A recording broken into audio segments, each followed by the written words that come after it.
Today, we are going to talk about Gabe Davis, Jaire Alexander, and Jameis Winston on the program. A couple interesting names getting tossed around for the New Orleans Saints, notably Gabe Davis, who is visiting the Saints. Jaire Alexander was just released by the Packers in a not-so-surprising move.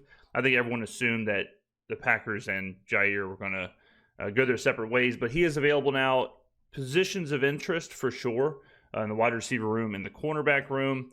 I've been getting a ton of questions about both players, so I'm going to talk about them a little bit here. And then Cam Jordan had a quotable quote on the Kay Adams show, which we're going to talk about. Ladies and gentlemen, before we get into that, remember it's the dog days of summer. So if you are looking for some other content, well, good news. Not only do I drop multiple videos a day, which no one else is doing, but I'm also dropping videos on my other channels. The gaming channel, we just finished our Mass Effect playthrough. I just dropped an 11-hour video. Think about that. An 11-hour video in the middle of carrying, in the middle of being the most watched, most listened to voice in New Orleans sports media. Just casually dropped an 11-hour video on that channel. On the second channel, James Skrmetta Plus, don't worry, no monthly fee. Dropped a couple videos over there, including a live look at what life is like in downtown New Orleans in the French Quarter during Mardi Gras. Okay, let's get to this. So Gabe Davis first. So Gabe Davis had a couple good years with the Bills, goes to Jacksonville, much like virtually everything, falls apart in Jacksonville. He tears his meniscus. All right, so Gabe Davis is coming off of an injury. The question is, how long will he be injured?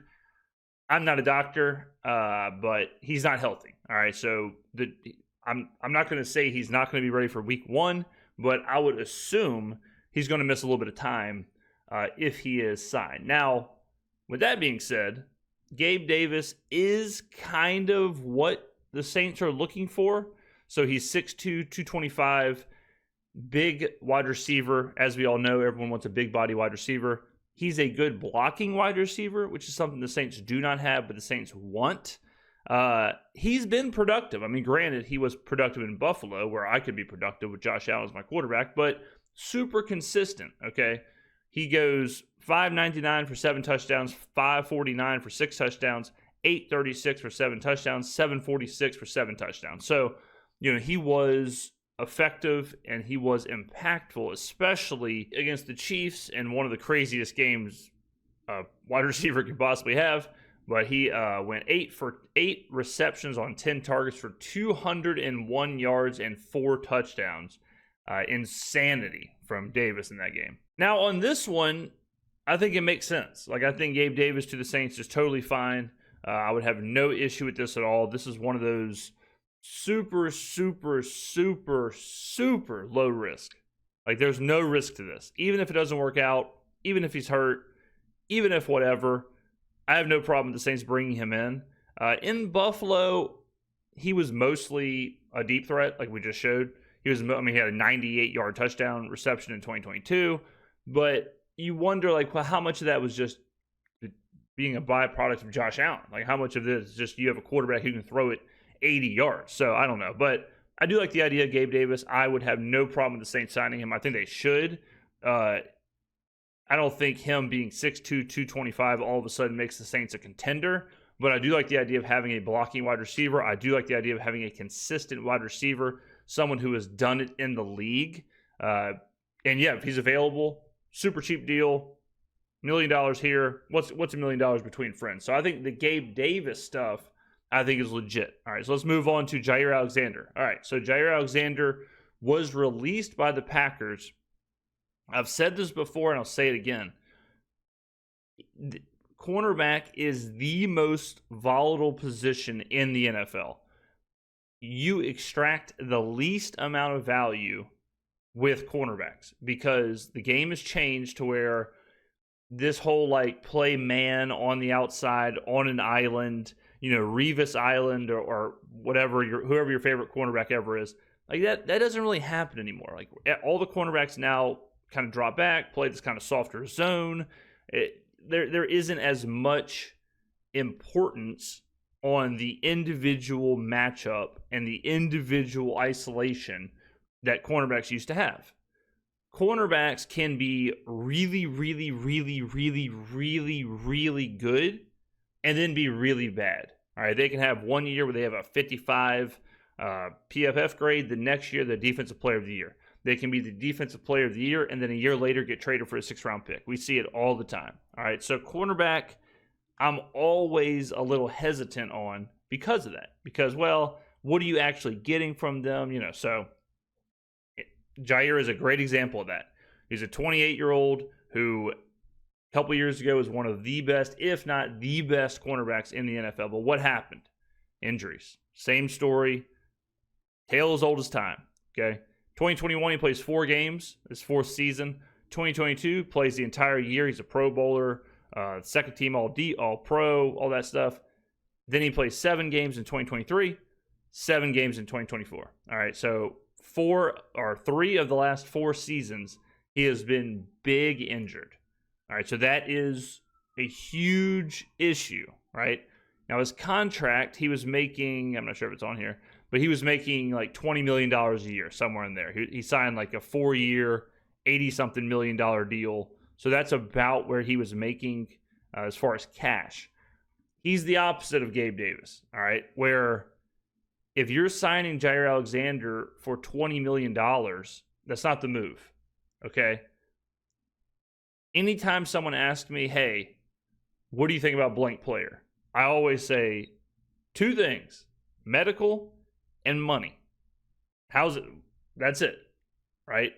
If the medical comes back clean, you can and you expect him to play more than 7 games, and he's willing to take a pay cut, sure, okay? He can be what the Saints need, an outside corner, someone who can hang out by the boundaries, confident in his abilities, but is it worth it for what the Saints are doing? Probably not, unless you can get the money down.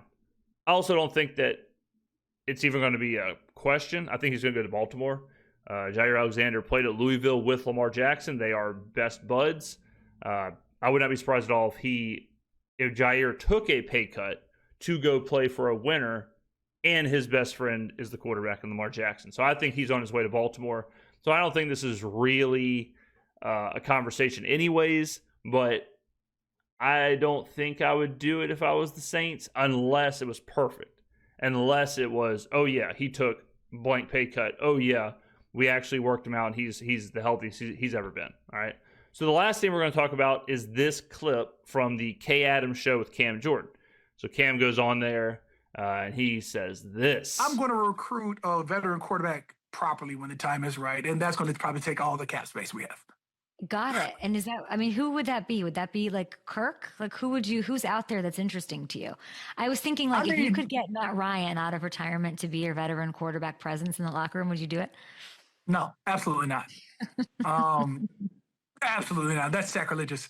But not saying that he's not a great man or quarterback, but would never. Kirk Cousins in that same realm, guess who he plays for now? Like, had he been in any other team, we could possibly say yes, but coming from that team that can't Atlanta, it can't do it.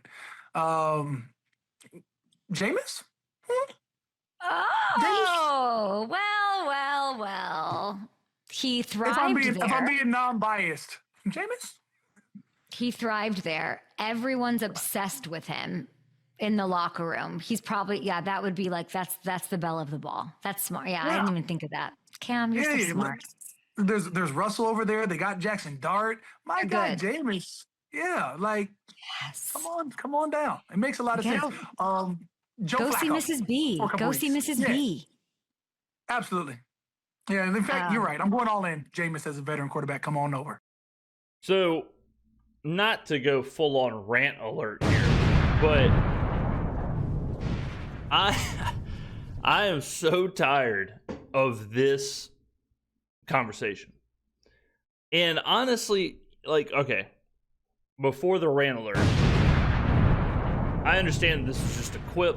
I understand that this is just a 1-minute clip over a 10-minute interview. I understand he talked about Tyler Shough and he talked about whatever. And, Cam he's a personality. He's trying to be funny. He's trying to be entertaining, whatever. This is a less than serious situation, whatever. Like, I understand it's not that big of a deal. Okay.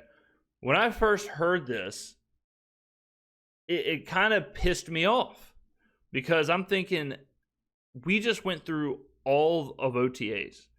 All we're hearing about is how this quarterback battle and how they look great and this new era for the Saints and the paintballing and the community house and what Kellen Moore's building and what this and what that.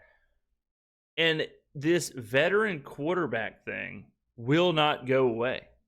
And the names being brought up, it's just like, I've said this before, but it reminds me of that friend who is still quoting like Happy Gilmore and Talladega Nights, and he's dressing up as a character from The Hangover for Halloween. And it's like, look, man, those were funny 15 years ago, but we more than 15 years ago for some of those movies. But can we, like, how about we update the material? You know what I mean? Like, how about we, like, quoting, Big Daddy or whatever, like, it's kind of run its course, all right? This Jameis Winston thing, and I'm not even saying that it would be a bad decision. Like, I've said, I think getting Joe Flacco or bringing in a veteran, if you feel like you need a vet, okay, fine. But just having a vet to have a vet doesn't make any sense.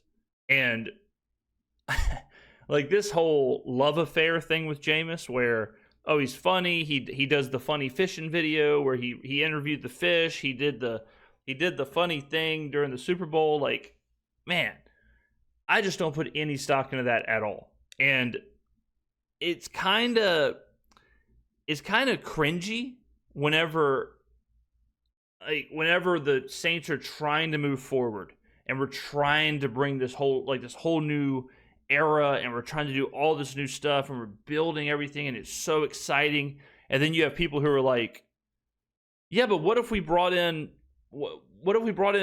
Michael Thomas, and what if we brought in Jameis Winston, and what if we brought in Chris Ivory, and what if we brought in Lance Moore, and what if we brought in Jimmy Graham, and what if Drew Brees was the owner of the team, and then what if Drew Brees was also the quarterback coach, and then what if then we got Arch Manning, and then what if we got Archie Manning to be the president of operations, and then what if we got Kyle Turley, and then what? It's like, what is going on?